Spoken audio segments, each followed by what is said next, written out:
Bismillahirrahmanirrahim. Assalamualaikum warahmatullahi wabarakatuh.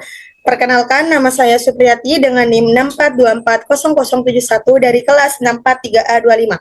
Baik, adanya saya di sini, saya akan menjelaskan tentang PPh Badan Final. Pada bulan Agustus, peredaran bruto menghasilkan sebesar Rp40.746.859 dan pada bulan September, peredaran bruto menghasilkan sebesar Rp64.531.872.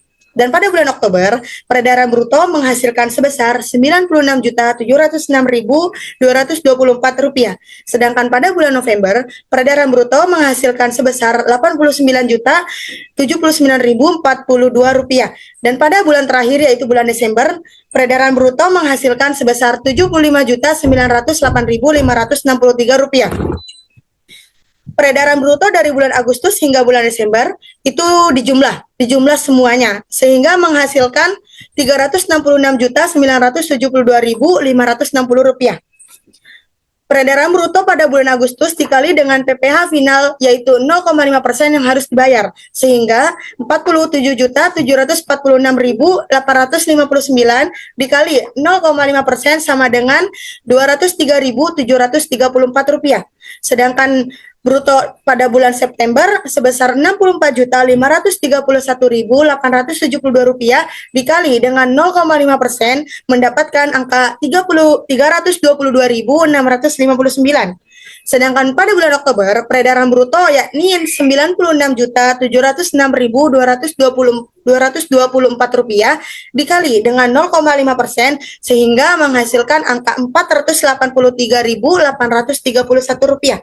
Dan pada bulan November, peredaran bruto yang menghasilkan Rp89.079.042 dikali dengan 0,5% sehingga mendapatkan angka Rp445.395. Dan pada bulan terakhir yaitu bulan Desember, peredaran bruto menghasilkan angka Rp75.098.563 dikali dengan 0,5% sehingga mendapatkan angka Rp379.543.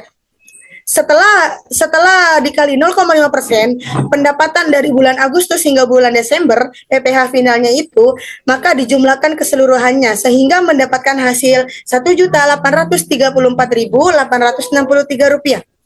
Oke, Bismillahirrahmanirrahim. Assalamualaikum warahmatullahi wabarakatuh. Baik, di sini saya akan menjelaskan tentang SPT PPh Badan Final. Yang pertama di situ ada peredaran usaha dengan angka Rp366.972.560. Itu kita dapatkan dari laporan keuangan yang ada di sini di pendapatan usaha di bagian penjualan sebesar Rp366.972.560. Kemudian ada harga pokok penjualan yang berada pada angka Rp145.500.000. Itu kita mendapatkan angka ini di bagian laporan keuangan, yakni di bagian beban usaha atau diskon penjualan Rp145.500. Beban lain-lainnya kita tidak menggunakan atau bisa disebut dengan Rp0. Jika kita memakai beban lain-lain, maka dari diskon penjualan bisa ditambah dengan beban-beban lain. Karena kita tidak memakai beban lain, maka beban penjualannya itu berupa Rp145.500.000 di sini.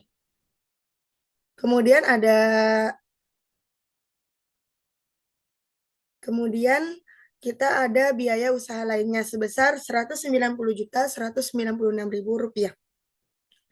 Dan kemudian penghasilan neto dari usaha 1A, 1B, 1C kita mendapatkan angka Rp31.276.560. Dari mana kita mendapatkan ini? Kita mendapatkan angka tersebut dari laporan keuangan. Dari laporan keuangan yakni dari penjualan sebesar Rp366.972.560 itu dikurangi dengan jumlah beban umum administrasi, yakni dengan angka Rp335.696.000. Jadi pendapatan penjualan dikurangi dengan jumlah beban umum dan administrasi. dengan angka 366.972.560 rupiah dikurangi dengan 335.696.000 rupiah mendapatkan angka 31.276.560 rupiah. Angka tersebut kita taruh di sini, di penghasilan neto dari usaha 1A, 1B, 1C. Kemudian kita lanjut ada di biaya yang ditangguh pengakuannya yaitu sebesar Rp335.696.000. Dari mana kita mendapatkan angka tersebut? Kita mendapatkan angka tersebut dari laporan keuangan yaitu dari beban umum dan administrasi. Di sini terdapat gaji dan tunjangan karyawan, alat kantor, listrik, BBM, rumah tangga dan kantor, telepon, dan biaya penyusutan peralatan. Dari jumlah gaji hingga biaya penyusunan peralatan ini, kita menjumlahkan sehingga hasilnya mendapatkan Rp335.696.000. Rp137.500.000 ditambah dengan Rp8.150.000 ditambah dengan Rp2.800.000 ditambah Rp1.700.000 ditambah dengan Rp3.650.000 kemudian ditambah lagi dengan Rp2.400.000 dan terakhir ditambah dengan biaya penyusutan peralatan sebesar Rp33.996.000 sehingga semua total ini kita jumlahkan akhirnya kita mendapatkan angka Rp335.696.000. Kita akan menaruh angka tersebut pada bagian SPT PPh Badan Final yakni di sini. Penyesuaian fiskal positif lainnya. Itu ditambah ya teman-teman. Dari semua beban umum dan administrasi ini itu ditambah, tidak dikurangi. Kemudian hasil akhir kita taruh di SPT-nya. Kemudian kita taruh di sini, di penyesuaian fiskal positif lainnya. Oke, sekian. Terima kasih.